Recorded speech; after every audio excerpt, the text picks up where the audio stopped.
Tonight we open a file on a weapon that burned on water, a liquid that could not be put out. To understand Greek fire, you have to understand the empire that wielded it.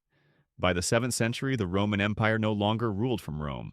Its capital was Constantinople, the city of Constantine, perched on the Bosphorus Strait between Europe and Asia. We call it the Byzantine Empire now, but they called themselves Romans, and they were the last living breath of the ancient world. The empire was shrinking. The western provinces had fallen to Germanic kings. Egypt and Syria had been swallowed by the Arab conquests. The imperial treasury was empty, the army was scattered, and the great walls of Constantinople were manned by farmers with borrowed swords. The Arab Caliphate, by contrast, was a rising sun, rich, united, and possessed of a navy that had never known defeat. In 674 AD, the Arab fleet arrived. It did not come for tribute or for a raid. It came to erase the Roman Empire from the map.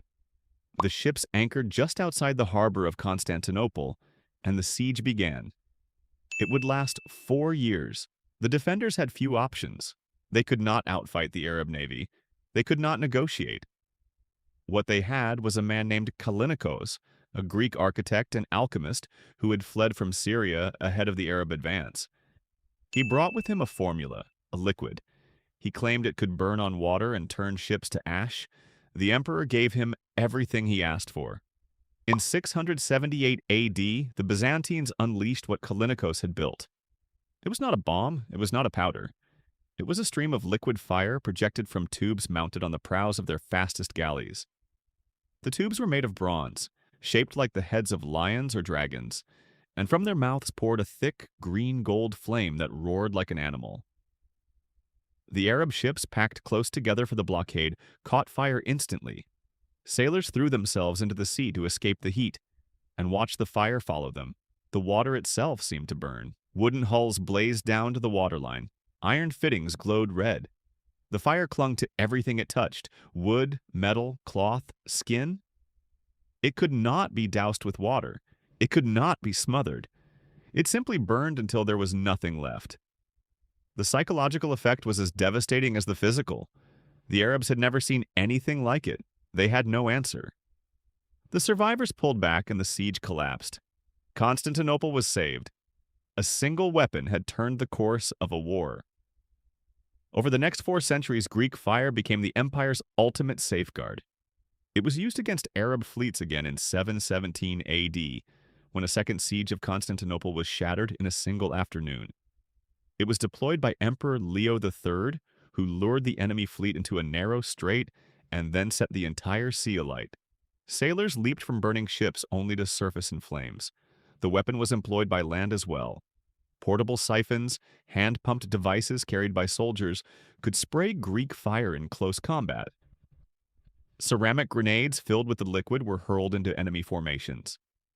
The formula was adapted into a variety of delivery systems, but the core substance remained the same: a flammable liquid that could not be extinguished, and yet no enemy ever managed to reproduce it. Captured equipment revealed nothing. Prisoners knew nothing. The Arabs captured Byzantine ships and siphons, but they could not reverse engineer the fuel. They tried. They experimented with naphtha and pitch and sulfur. Their mixtures burned hot, but they did not burn on water. They did not ignite spontaneously. They did not cling and spread the way Greek fire did. The secret was guarded with a severity that bordered on religious fanaticism. The ingredients were known to only a handful of people: the emperor, the chief admiral, and the master alchemist of the imperial palace. The formula was never written down in a single document. It was passed from emperor to emperor by spoken word, in a private ceremony, under oath of death.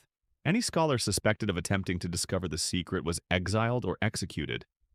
The empire was willing to lose battles, lose cities, lose entire provinces, but it would not lose the fire. So what was in it? The broad strokes are known to history. Byzantine chroniclers name several ingredients: naphtha, a crude volatile petroleum that seeped from the ground in certain regions of the Black Sea; quicklime, a white powder that reacts violently with water and produces intense heat; sulfur for its flammable and choking properties; resin from pine trees, which would make the mixture sticky and difficult to remove. But those 4 ingredients mixed together do not produce Greek fire. Modern chemists have tried. The mixtures are flammable, they burn hot, but they do not ignite on contact with water. They do not project smoothly through a siphon without clogging or exploding.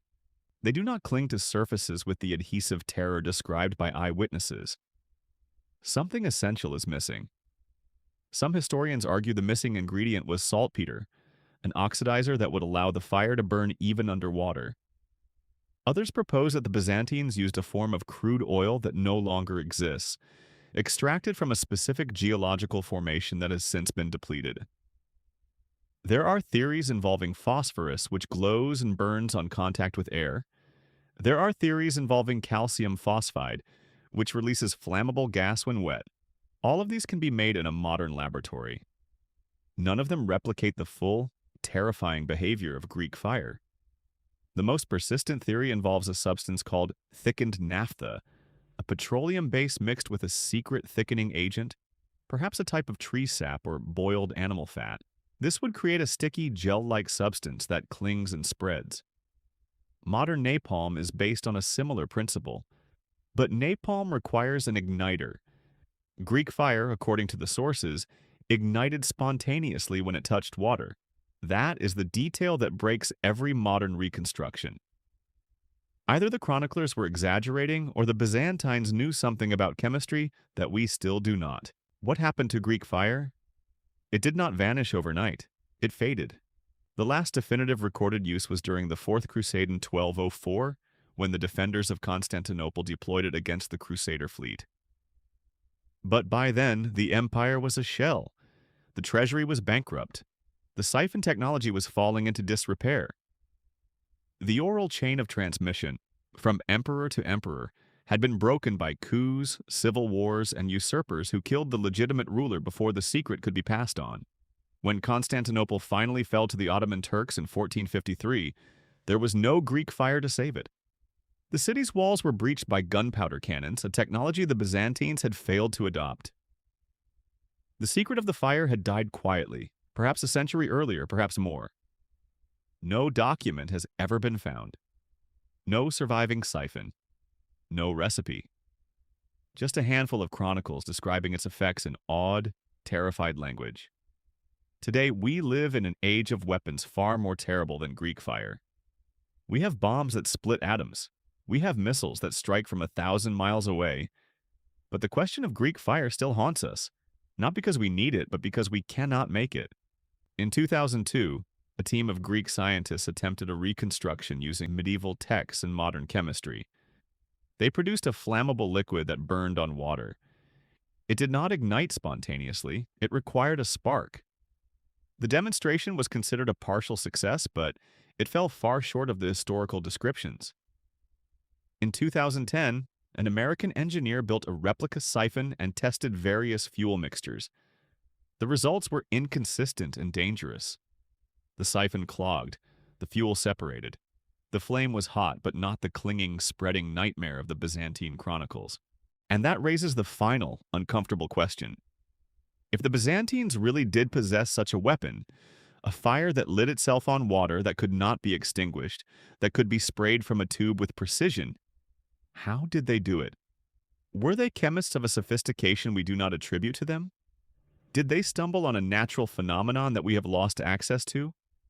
Or did they simply exaggerate, and the real Greek fire was far less miraculous than the legends suggest? The truth is, we will probably never know. The secret of Greek fire was designed to be forgotten, and it succeeded. It saved an empire, burned 1,000 ships, and then vanished into the dark. Not a treasure of gold, but a treasure of knowledge, lost on purpose, buried by the very people who used it. Because some secrets are too dangerous to let out.